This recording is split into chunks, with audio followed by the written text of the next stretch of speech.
Ok, bah bienvenue ce soir pour l'actualisation des résultats du troisième semestre, du troisième trimestre du coup, pardon, sur Technicolor. Donc, bah, je vous renvoie sur la vidéo d'introduction sur Technicolor, hein, si vous connaissez pas l'entreprise et vous n'avez pas vu les résultats du premier semestre. Donc, ils ont publié aujourd'hui les derniers résultats. Donc, eh ben, on va voir ensemble ce que ça donne. Euh, Et puis, bah, on attaque direct avec le disclaimer. Donc, toutes les informations contenues dans cette vidéo sont publiées à titre informatif uniquement. Ce n'est en aucun cas une recommandation d'achat et investissement en bourse. Comporte des risques. Donc, ce qui est intéressant, c'est les évolutions par rapport à ce qui a été publié dans le premier semestre. Donc, ça, c'est les chiffres du premier semestre, hein, qui avaient été publiés. Euh, donc bon bah forcément on a des revenus en plus puisque bah l'entreprise elle a travaillé, hein, pendant 3 mois, donc là il y a rien de choquant. On voit qu'on a fait un chiffre d'affaires, donc en gros le BTDA c'est les revenus, donc les revenus c'est le chiffre d'affaires. En gros c'est le chiffre d'affaires moins des coûts de fonctionnement. Donc ça nous permet de voir que on est pas mal. On a fait quand même un trimestre assez fort puisque on vient rajouter 76, donc c'est-à-dire on rajoute 76% de ce qui avait été fait pendant le premier semestre. Donc on a fait plus, beaucoup plus même de chiffre d'affaires pendant ces 3 mois que les 3 mois précédents ou les 3 mois d'avant, si on fait la moyenne. On voit donc du coup un EBITDA ajusté qui est pareil plus haut, donc le triple, hein. Donc ça veut dire qu'on maîtrise mieux nos coûts. Et donc ça n'a pas changé. Donc ça c'est le free cash flow, hein. C'est l'argent dispo. Donc du coup, si on va dans le détail sur la partie créative, donc ça c'est jeux vidéo et cinéma et animation, etc. Donc ça c'est ce qui se font, bon, c'est les graphismes, quoi, ok. Donc du coup, l'année dernière, euh, on avait, pardon, le semestre dernier, donc en gros de janvier à juin, on avait donc 40 millions en gros en cumulé, ce qui fait que si on fait la moyenne, ça fait 20 millions par trimestre. Et là, sur ce trimestre, on a fait 33 millions. Donc ça fait 50% de plus que ce qu'on fait par trimestre au début enfin pendant la première moitié de l'année. Donc très intéressant. Et ça c'est vraiment cool de voir ça parce que ça nous permet de nous dire enfin la partie créative qui est clairement la grosse valeur ajoutée de cette entreprise là, c'est la chose qu'ils savent faire. Ils travaillent avec les meilleurs, ils le font super bien. Et les voir monter comme ça sur cette partie-là, franchement, moi je trouve que c'est une très belle chose puisque malheureusement, cette entreprise vit beaucoup trop encore à cause de maisons connectées et DVD. Euh, et pourtant, la vraie valeur ajoutée de cette entreprise, c'est ça. Donc là, pour moi, très bonne nouvelle. Ici, une nouvelle un peu plus mauvaise, puisque donc ça c'est les maisons connectées, hein, la fibre, tout ça, on en a parlé sur la vidéo avant. On voit que sur le premier semestre, ils avaient du coup 56 millions d'euros de d'EBITDA de rapporter en fait grâce au segment maison connectée. Aujourd'hui, on voit qu'ils sont passés à 17 millions sur ce trimestre. Les chiffres à côté, c'est les chiffres de 2020. Alors franchement, ils sont pas si intéressants que ça. Euh, c'est bien de comparer le trimestre de 2020 par rapport au trimestre de 2021, puisque quand c'est quand c'est très saisonnier, enfin quand il y a une vraie saisonnalité, que c'est très saisonnier, comme la crème glacée par exemple. Moi j'ai travaillé dans la crème glacée, on sait qu'on a une véritable saisonnalité où bah, par exemple les chiffres en été vont être beaucoup plus importants au niveau vente et chiffre d'affaires que les chiffres en hiver. C'est un peu moins le cas sur Technicolor. C'est pour ça que plus de ce qu'ils vous ont mis là. Moi, je rajoute par rapport au premier trimestre et au deuxième trimestre. Je trouve ça plus intéressant. Euh, mais bon, si jamais vous avez quand même les chiffres par rapport au troisième trimestre de l'année dernière. Bref, donc du coup, là, ça nous fait une baisse de 30% par rapport aux deux premiers trimestres, et ça, c'est pas bon. Clairement, c'est pas bon. Mais ça s'explique, hein. Ça s'explique enfin, très simplement même, hein. Toutes les entreprises de la tech au niveau électronique se sont fait fracasser par les ruptures de composants. Donc bon bah voilà, hein, là vous l'avez, hein, la rupture de composants, elle a fait moins 30%. Et c'est encore pire si on compare par rapport à l'année dernière où parce que on avait déjà cette rupture de composants qui avait commencé sur le deuxième trimestre, donc c'est 30% de moins par rapport au deuxième trimestre, mais on voit par rapport au troisième trimestre de l'année dernière que là on a divisé par deux, et c'est uniquement dû à quasi uniquement dû à ça, c'est-à-dire au, au problème de livraison, à la hausse des prix des composants, ce qui fait qu'on a plus de coûts. Donc voilà, hein, c'est ce qui... On le voit pas bien, mais hop, ah merde. Bon, vous me croyez... Enfin, on va décaler ça, hop. Donc c'est ce qu'ils disent là encore, hein, c'est que les composants, ils arrivent pas à se les faire livrer, c'est un vrai problème. Euh, mais bon, ils essayent de faire mieux, et voilà. Donc c'est pas dramatique, hein, ça reste des chiffres qui sont pas dramatiques quand on connaît le passé de l'entreprise. Mais bon, c'est pas incroyable. Sur la partie DVD, alors là, je suis le premier choqué, moi les gars, je trouve ça incroyable. Euh, Ils ont fait des super chiffres.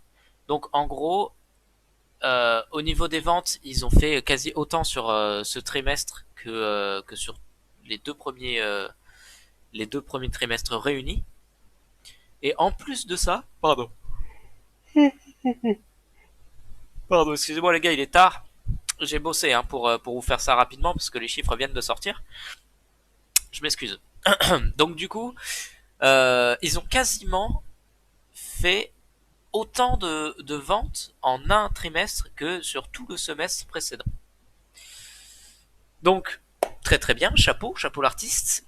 Mais ce qui est encore plus notable et plus intéressant, c'est que ils restructurent hein, cette entreprise-là, puisque bah forcément DVD, CD et Blu-ray, c'est amené à mourir petit à petit. Donc donc l'intérêt, c'est surtout de réduire les coûts de production. Donc d'un point de vue humain, c'est pas top, sachant que c'est une entreprise française, je le rappelle. D'un point de vue investisseur, c'est excellent. Parce que non seulement ils font plus de ventes, ça je pense qu'il faudra pas s'y habituer, mais surtout 5,5 millions par trimestre en moyenne en 2021, et là en un trimestre ils ont fait 29 millions. Ça veut dire plus 427%. Donc ça c'est énorme, c'est exceptionnel. Donc très très bien, très bien. Euh, voilà, moi c'est ce qui m'apparaît sur ces graphiques là, ce que je trouve intéressant sur ces graphiques. Donc voilà. Si on regarde par rapport aux prévisions, euh, bah ils confirment finalement les prévisions qu'ils avaient, c'est-à-dire en 2020 on était en déficit sur l'EBITDA. On pense être positif en 2021, c'est-à-dire qu'ils espèrent faire 60 millions de chiffre d'affaires sur le dernier trimestre, puisque en fait un petit peu moins.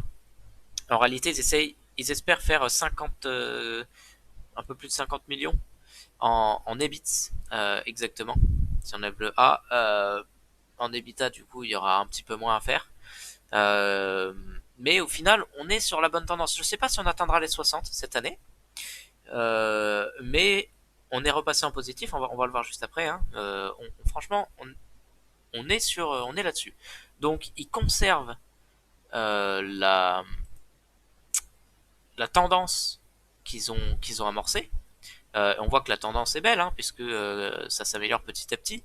Et le cash flow cette année, ils veulent être sur un cash flow de zéro, mais d'ici 2022, ils veulent choper 230 millions de cash flow, ce qui est franchement une très belle chose, et c'est même un petit peu orgueilleux, mais bon, s'ils confirment, c'est qu'ils sont plutôt bien partis, notamment grâce à leur carnet de commandes qui est déjà rempli. Donc voilà, ça c'est une plutôt bonne chose qu'on soit dans ce qu'on a annoncé. Alors on dépasse pas les annonces, mais on fait pas en dessous. Et clairement, les gens, enfin, il y a qu'à regarder le cours boursier, hein. Les gens sont très pessimistes sur cette action-là. Donc le fait d'être dans ce qu'on a annoncé, c'est déjà une excellente nouvelle, puisque on, vu que les gens sont pessimistes et se disent on n'est pas capable de faire ça, bah, le fait d'y arriver, c'est une bonne nouvelle qu'on peut prendre comme s'ils avaient dépassé les objectifs. Bon, cela étant, si on modère un peu les propos, moi je suis extrêmement investi sur cette action, donc j'ai tendance à voir le bon côté des choses. Si on se met d'un point de vue un peu plus neutre, bon bah c'est normal quoi. Il y a pas, ça casse pas trois pattes à un canard non plus, mais c'est pas mal. Là je l'ai mis en vert ici sur les chiffres parce que c'est la première fois depuis le début de l'année qu'on nous annonce des chiffres positifs. Donc là, on a un bénéfice ici de 7 millions. Alors 7 millions, encore une fois, ça casse pas trois pattes à un canard, je le redis, mais c'est du positif. Ça y est, l'entreprise, elle est rentable. On y est enfin. Enfin. Le point négatif, par contre, c'est qu'on a augmenté un petit peu en dette. Alors on a augmenté un petit peu en dette, ça s'explique, hein, c'est normal, sachant que la dette continue, et enfin bref, c'est normal qu'on remonte un petit peu en dette, mais il n'y a rien de dramatique. On a pris, pardon, on a pris un truc genre 8-9% si je me trompe pas. Donc voilà, par rapport à ce qu'on avait annoncé au premier semestre, très très bonne nouvelle ici. Et je rappelle donc du coup l'EBITDA, hein, on est déjà à 46 millions. Donc là, ici, quand on nous dit on va faire 60 millions en 2021, là, en 3 trimestres, hop là, je me suis perdu. En 3 trimestres, on est à 46. Donc, 46 divisé par 3, 15. Vous rajoutez 15, on est à 60. Donc, on est exactement dans ce qui avait été annoncé, hein. Donc, très bien. Et l'année dernière, on était à moins 65 et on était remonté à moins 56. Ok, donc voilà, là-dessus c'est dit. Derrière, on voit que par rapport à l'année dernière, le chiffre d'affaires avant, enfin les revenus avant impôts et taxes ont augmenté de 71%.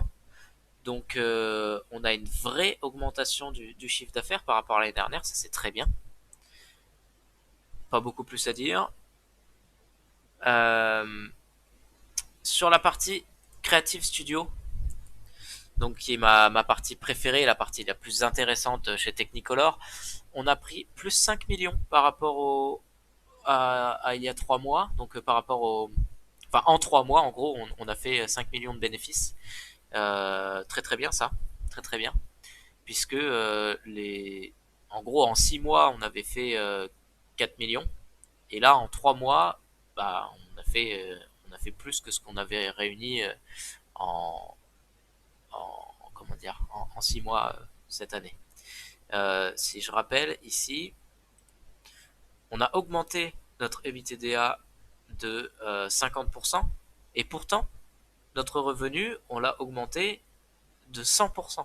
Notre bénéfice, pardon. Notre bénéfice, on l'a augmenté de 100%. Qu'est-ce que ça veut dire? Ça veut dire que non seulement on marche mieux, on, on, mais en plus on marge mieux. Euh, pour être plus précis, on fait plus de chiffre d'affaires et ça nous coûte moins. Donc très très bien pour remettre l'entreprise sur les rails. La partie un petit peu négative, c'est qu'on prend moins 20 millions dans la gueule sur la partie maison connectée. On le rappelle, c'est normal puisque le Covid fait qu'on a des grosses ruptures dans les semi-conducteurs et ça nous met une hausse des tarifs et tout ça, et donc forcément, eh ben, ça nous coûte plus cher de les faire. Bref, on était en positif, on était à 16 millions en positif en juin, et on est passé à moins 6 millions, ce qui fait qu'on a perdu 20 millions d'euros. Cependant, ces 20 millions d'euros, ils sont compensés par plus 46 millions au niveau du au niveau des DVD. Donc voilà, sur le 8, ça c'est très très bien. On était à moins 30 millions, on est passé à 16 millions, donc très très bonne nouvelle.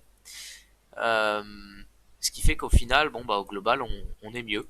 On est mieux, et c'est ce qui explique pourquoi on est passé du négatif au total au positif, où maintenant on est à 7 millions.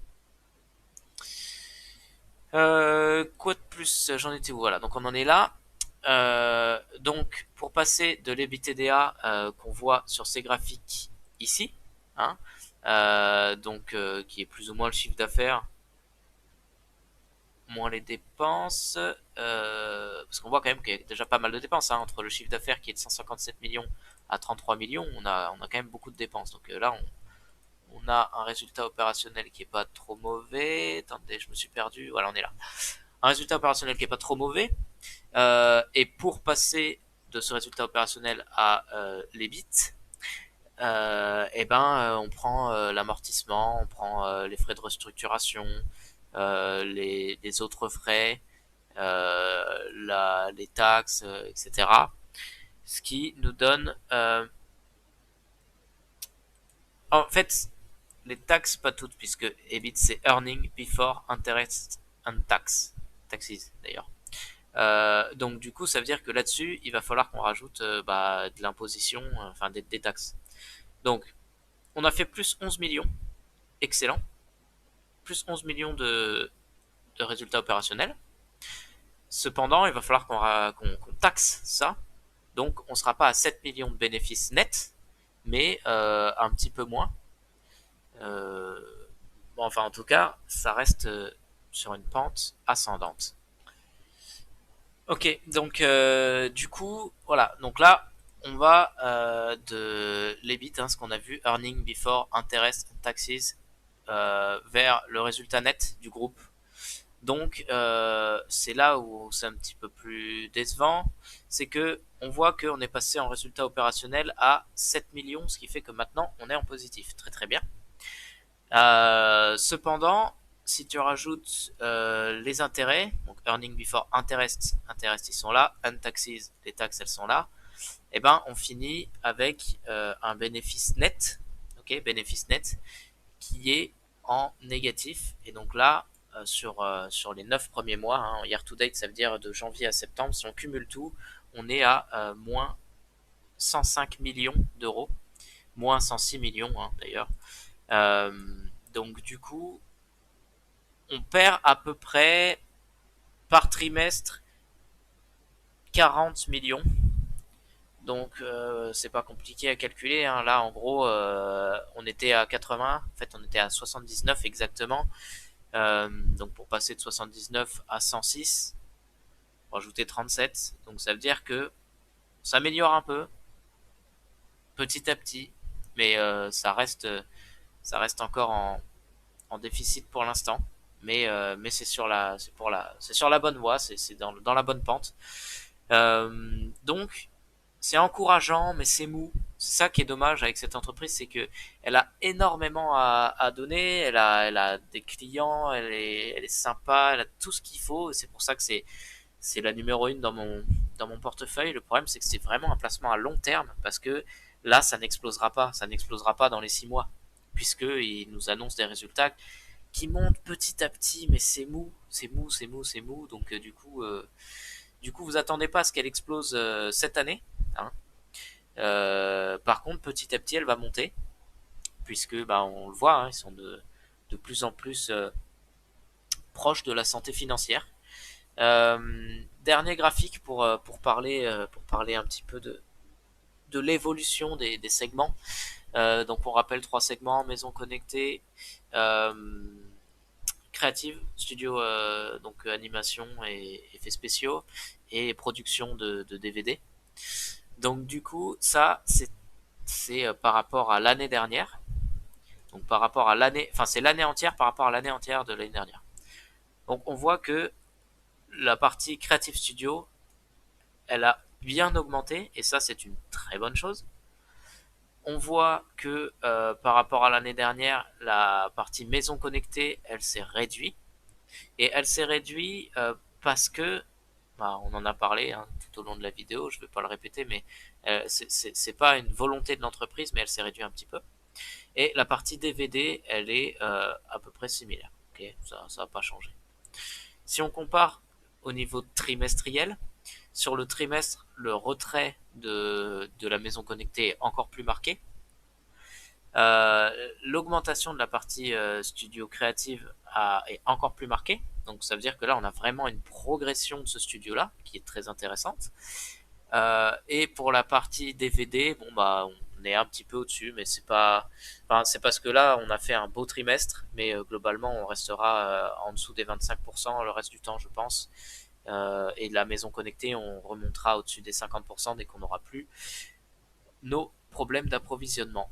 Voilà, 20, ouais, ça fait quasi une vingtaine de minutes, donc c'était un petit peu long, je suis désolé, mais au moins vous avez les résultats du troisième trimestre avec mes commentaires, et puis bah du coup, pour ceux qui sont pas prêts à attendre que l'entreprise monte, vendez, enfin n'achetez pas plutôt demain à l'ouverture, et pour ceux qui auront la patience, achetez. Donc voilà, là on est plus sur du hold que de l'achat ou de la vente en réalité, mais voilà les résultats. Salut les loups de mer, à plus.